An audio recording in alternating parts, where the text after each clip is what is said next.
Je vous retrouve pour le journal de bord du laboratoire avec un nouvel épisode sur les financements. Comment trouver l'argent pour financer mon projet? C'est l'article que vous retrouverez sur le site monasbl.be et je vous propose d'aborder le sujet du financement en 3 questions.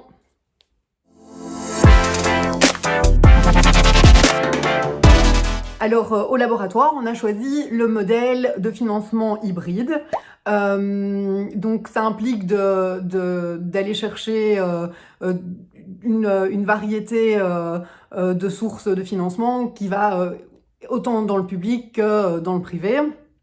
De toute façon, on va pas se le cacher, c'est pas comme si on avait le luxe de pouvoir choisir les financements. On toque aux différentes portes. Et puis on voit un petit peu quelle ficelle on peut tirer. Donc public, oui, ça implique de connaître un peu la lasagne institutionnelle belge pour savoir qui est compétent en quoi et à quelle porte on peut frapper. Il y a aussi des appels d'offres qui sont lancés, des appels à projets qui sont lancés par le public. Concernant le privé, ça peut être autant du sponsoring commercial que du mécénat de compétences, que des dons de fondations, de philanthropes, ou alors des dons en vraiment matériel. Nous, par exemple, pour réaliser les super ateliers d'1 km² où les jeunes et les résidents de maisons de repos réalisent des ateliers médias autour de thématiques culturelles, eh bien, comme vous voyez, on a besoin de matériel média, on a besoin d'iPad, on a besoin de smartphones, d'appareils photo, de pieds, de TIG, comme ici. Quels sont nos plus gros challenges? Eh bien, ce serait d'avoir les premiers soutiens en fait, parce que bien souvent, pour avoir des subsides, il faut déjà avoir des subsides, ou alors pour répondre à certains appels à projets, même pour des projets innovants, il faut que la SBL existe depuis plus d'1 an.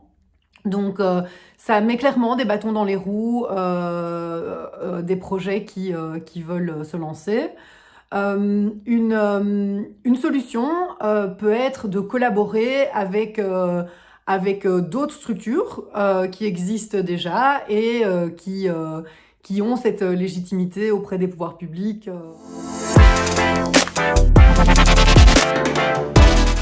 Après 1 mois à peine, on avait contacté en fait Prométhea, qui est une ASBL qui fait le lien entre les structures culturelles et les structures commerciales et qui apporte du coaching aux structures culturelles pour faire des dossiers en matière de sponsoring ou identifier les sponsors.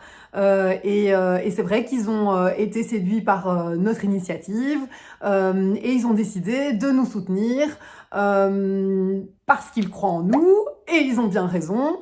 Mais donc du coup, c'est vrai que c'était notre première victoire. Ils sont vraiment de bons conseils, notamment, ils m'ont conseillé de faire un brainstorming. Je suis toujours avec mes feuilles, comme vous voyez, mes petits post-it.